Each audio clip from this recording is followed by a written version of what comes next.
వచ్చి నా హస్బెండ్తో ఉంటాను, తను ఎవరు ఇక్కడ మనం లాజికల్గా మాట్లాడాల్సింది ఏంటంటే, చాలామంది ప్రశ్నిస్తూ ఉంటారు, ఏ తప్పు ఏంటి, ఆడ మగ మధ్య స్నేహం ఉండకూడదు అని. ఎంత స్నేహం ఉన్నా ఒక అమ్మాయి అర్ధరాత్రి 1:00 అతను ఫ్లాట్కి వచ్చింది, అతను కూడా సింగిల్గా ఫ్లాట్లో ఉంటాడు. ఆ మహాతల్లి 1 గంటకు వచ్చి తెల్లారుజాము 4 గంటలకు వెళ్ళాల్సిన అవసరం ఏంటి అనేది ఇక్కడికి వచ్చింది. సో దీన్ని ఆడ మగ మధ్య స్నేహం అనుకోవాలా, అక్రమ సంబంధం అనుకోవాలా, ఇంకోటి అనుకోవాలా? సార్ వాళ్ళిద్దరు ఇంటిమేట్ వీడియోస్ కూడా ఉన్నాయి నా దగ్గర. కానీ నేను ఒక సంస్కారవంతమైన కుటుంబం నుంచి వచ్చాను, ఒక ఆడపిల్ల పెట్టడం నాకు ఇష్టం లేదు. ఇప్పుడు దాకా ఇవి కూడా నా దగ్గర లేవన్నారు సార్.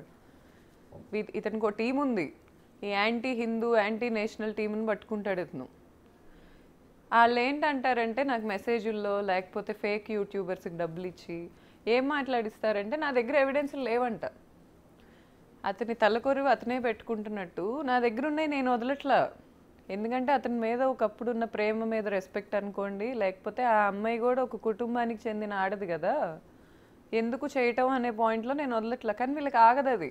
అంటే ఆ వీడియోస్ మీ దగ్గర ఎట్లా అంటే, ఐ మీన్ సార్ అది నా ఫ్లాట్ సార్, అక్కడ ఏమైనా చేసుకునే రైట్ నాకు ఉంది. నేను సీసీటీవీలు పెట్టుకుంటా, లేకపోతే నేను కెమెరాలు పెట్టుకుంటా.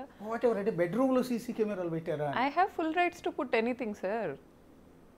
I have full rights to put anything. మిమ్మల్ని దాన్ని ఏమంటారు, పై క్రాస్ చేయటం లేదు. నేను అనేది ఏంటంటే, మీ బెడ్రూమే కదా, నా బెడ్రూమ్ ఖాళీ చేసేసిన తర్వాత కావాలని ఇతని మీద అనుమానంతో కెమెరాలు పెట్టించారా లేకుంటే? సార్ యాక్చువల్గా నన్ను అతను January 9th 12th నేను ఆ ఫ్లాట్లోంచి బయటకు వచ్చేసా. ఓకే. తర్వాత నేను 2 days హాస్పిటలైజ్ అయ్యా వీళ్ళ అరాచకాలన్నీ తెలిసి, ప్యానిక్ అటాక్స్కి గురయ్యి. తర్వాత అతనే నాకు ఒక ఇల్లు ఎతికి నన్ను బయటికి పంపించాడు. ఓకే. ఆ ఇల్లు అతనే ఎతికి పెట్టాడు, పంపించాడు. కానీ నేను వెళ్ళిపోయాక నాకు విడాకులు ఇవ్వట్లా.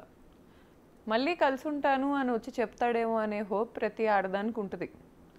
సో అసలు అతను ఏం చేస్తున్నాడో తెలుసుకోవాలి కదండి సార్, అది బయట పెట్టే ఉద్దేశం కాదు. అట్లీస్ట్ అతను ఏం చేస్తున్నాడో తెలుసుకోవాలి కదా. ఇప్పుడు ఈ ఋతు అనే అమ్మాయితో నన్ను మాట్లాడిచ్చాడు, నాకు ఒకరోజు ఏం చెప్పాడు, ఇలాంటి అమ్మాయిలందరితో నన్ను తిట్టిస్తా కొట్టిస్తా అని చెప్పాడు. ఇప్పుడు వీళ్ళ అతని దగ్గరికి ఎందుకు వస్తున్నారో ఆ అమ్మాయిని అడగాలి, అతను ఎందుకు పిలుస్తున్నాడో అతను అడగాలి. ఆ అమ్మాయి బాడీ లాంగ్వేజ్ మీరు చూస్తే ఇప్పుడు ఇచ్చిన కొన్ని వీడియోస్లో అమ్మాయి తాగలేదంటే ఎవరు నమ్మరు. పసిపిల్లలకు కూడా అర్థమవుతుంది వాళ్ళు ఎంత డ్రంక్ ఉన్నారో. మార్నింగ్ 4 o'clockకి ప్లే అవుతున్న విజువల్, మార్నింగ్ 4 o'clock సండే 4:24 లిఫ్ట్లో బయటకు వెళ్తున్న వీడియో. ఆఫ్టర్ పార్టీస్ అంటారు వాటిని. పార్టీ అయిపోయాక ఆఫ్టర్ పార్టీ తెచ్చుకుంటున్నాడు అమ్మాయిని ఇంటికి. ఓకే. ఇప్పుడు ఆ అమ్మాయి అంత ఓపెన్గా, సేమ్ కమ్యూనిటీ మనిషిని నేను, అమ్మాయిది కోనాపాలెం అంటున్నారు, మరి నిజమో కాదో, మా ఊరు దగ్గర ఒక ఊరు. ఎంత కాదనుకున్నా నేను ఒక ఇన్ఫ్లుయెన్సర్ని, నాకు ఎప్పటి నుంచో హైదరాబాద్లో సర్టెన్ కాంటాక్ట్స్ ఉన్నాయి. నా ఇంటికే అమ్మాయి అలా వచ్చిందంటే ఎంతమంది ఇళ్ళకి వెళ్తుంది అనుకోవాలి నేను ఈరోజు. ఆశ్చర్యం ఏంటంటే మీరు చెప్తుంది 2023లో కూడా వీళ్ళిద్దరి మధ్య రిలేషన్ ఉంది అనేది మీకు కొంత అనుమానం ఉంది. అనుమానం ఇద్దరి మధ్య డిస్కషన్ కూడా వచ్చింది. అనుమానం ఎప్పుడు లేదు అతని మీద, కానీ క్లారిటీ ఉంది. ఓకే. కానీ ఇంత వివాదం జరిగి గత ఆల్మోస్ట్ మీకు ఒక 2 నెలల నుంచి పోరాటం చేస్తున్నారు కదా మీరు, పోలీస్ స్టేషన్ చుట్టూ కావచ్చు, మీడియా చుట్టూ కావచ్చు, మీరు మానసికంగా నలిగిపోయి ఇబ్బందులు పడి, సో ఒక ఆడపిల్ల మెంటల్ పొజిషన్ ఏంటంటే మేము అర్థం చేసుకోగలం ఈ సిచ్యువేషన్. ఇంత జరిగిన తర్వాత కూడా ఆమె బిగ్ బాస్కి సెలెక్ట్ అయింది. బహుశా మీరు చెప్తున్న డేట్లో బిగ్ బాస్కి అప్పటికే ఇన్ఫార్మ్ చేశారు వాళ్ళు, బిఫోర్ 1 month నుంచే ప్రొసీజర్ స్టార్ట్ అవుతుంది వాళ్ళకి. బిగ్ బాస్కి సెలెక్ట్ అయిన తర్వాత కూడా మీ భర్త ధర్మ మహేష్ ఉన్న ఫ్లాట్కి, అంటే మీ ఫ్లాట్కి అవి వెళ్ళింది. ఇది ఆశ్చర్యం. వెళ్ళింది సార్. ఆ అమ్మాయి తిరుపతి వెళ్ళింది కదండి సార్. తిరుపతి వెళ్ళి ఒకసారి నాకు యూట్యూబ్లోనే చూసాను నేను, తిరుపతి వెళ్ళింది. మరి ఆ టైంలో అబ్బాయి ఏ అమ్మాయిలతో తిరగలా, ఆ అమ్మాయి కోసం వెయిట్ చేస్తా కూర్చున్నాడు. మరి ఆ అమ్మాయి తిరిగి వస్తుందని, మరి దాని లవ్ అనుకోక ఏమనుకోవాలి సార్ నేను? అంటే ఇతరులకు కూడా సిగ్గుండక్కర్లేదా? నా భార్య ఈరోజు నా మీద ఫైట్ చేస్తూ ఒక విధంగా అతను కంప్లీట్ అతను పరువు అంతా పోయింది. ఈరోజు సొసైటీలో తలెత్తుకునే పరిస్థితి కూడా లేదు. సో ఇంత డ్యామేజ్ అయిన తర్వాత కూడా దాన్ని చక్కదిద్దుకునే ప్రయత్నం చేస్తాను అలాంటి ఉంటే ఆ పొజిషన్లో. ఒకవేళ నేను బిఫోర్ నేను తప్పు చేసినా కూడా ఆఫ్టర్ దట్ నా భార్య చేతిలోనే నా పరువు పోతే నేను దాన్ని సరిదిద్దుకోవటానికో లేకపోతే జీవితాన్ని చక్కదిద్దుకోవటానికో ప్రయత్నం చేస్తాను. కానీ ఈ విధంగా ఇంత ఇష్యూ జరుగుతున్నప్పుడు కూడా ఆమెని తన ఫ్లాట్కి పిలిపించుకున్నాడు అంటే అసలు నిజంగా ఆశ్చర్యంగా ఉంది అది చూడటానికి. నెక్స్ట్ బిగ్ బాస్ లాంటి అతిపెద్ద ప్లాట్ఫామ్కి సెలెక్ట్ అయిన అమ్మాయి ఇతని రూమ్లో ఏం పని అనేది. సార్ వేరే అమ్మాయిలతో కూడా వీళ్ళు ఈ బిగ్ బాస్ ఆర్టిస్టులు కొంతమందితో నా ఫ్రెండ్స్కి పబ్బుల్లో కనిపించారు. ఇల్యూజన్ అని పబ్ ఉంటుంది, లేకపోతే సర్టెన్ పబ్స్లో నాకు కనిపించారు. వీళ్ళందరూ పిల్లి కళ్ళు మూసుకొని పాలు తాగుతా నన్ను ఎవరు చూడట్లేదు అనుకుంటారు చూడండి సార్, ఆ కేటగిరీ వీళ్ళు. ఇప్పుడు ఓపెన్గా ఈ అమ్మాయి అర్ధరాత్రులు వెళ్ళిపోతే ఎవరికి కనపడదు, క్లోజ్డ్ డోర్స్ వెనుకున్నాను ఎవరికి కనపడదు అనుకుంటే ఎలా సార్? ఆ డోర్ ఎవరిది? నాది. ఆ ఇల్లు ఎవరిది? నాది. నా హస్బెండ్కి నాకు సంబంధం ఉన్నంత వరకు అతను ఎక్కడున్నా అక్కడ 50% రైట్ నాకు ఉంటుంది లీగల్గా. అమ్మాయి వెళ్ళి డోర్ వేసేసుకుంటే అది అమ్మాయిది అయిపోతుందా?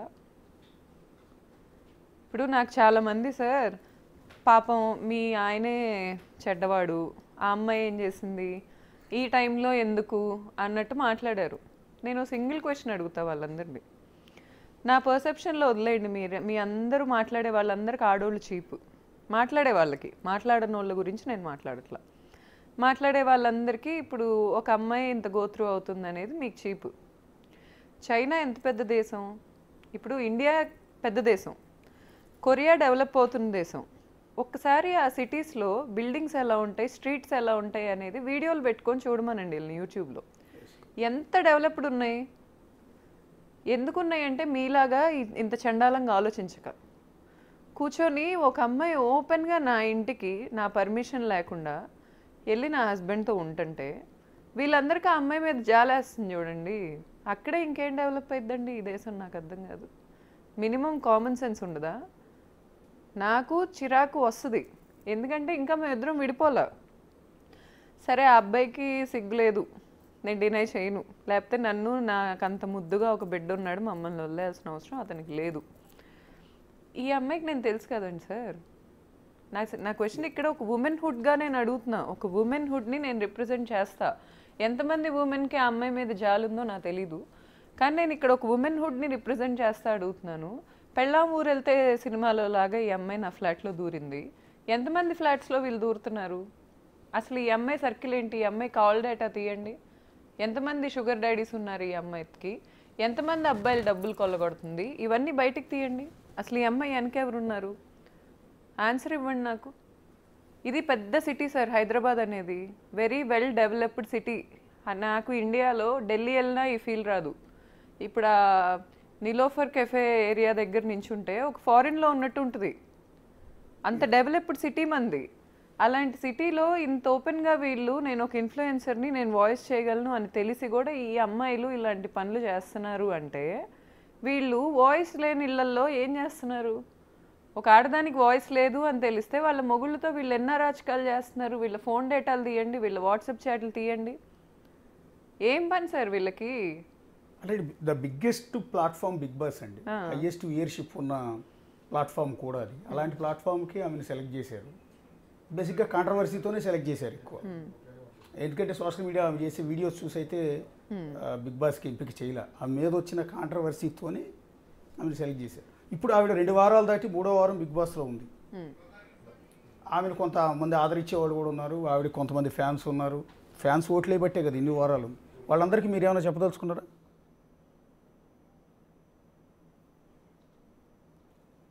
అంటే ఆవిడ ఫ్యాన్స్కి నేను ఒకసారి రీతూ చౌదరి గురించి మనం డిస్కస్ చేస్తున్నాం. రీతూ చౌదరి అంటే మాకేం కోపం లేదు, రీతూ చౌదరి అంటే అగైనెస్ట్ కూడా కాదు.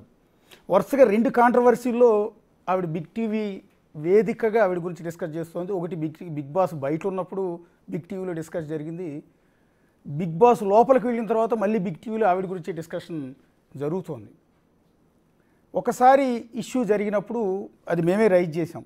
అతిపెద్ద కుంభకోణంలో ఫస్ట్ టైం రీతూ చౌదరి అనే ఒక సోషల్ మీడియా ఇన్ఫ్లుయెన్సర్, బహుశా జబర్దస్త్లో చిన్న క్యారెక్టర్లు ఏవో చేస్తుంటారు తప్ప పెద్ద పాపులర్ కూడా కాదు, పెద్దగా తెలిసింది కూడా కాదు.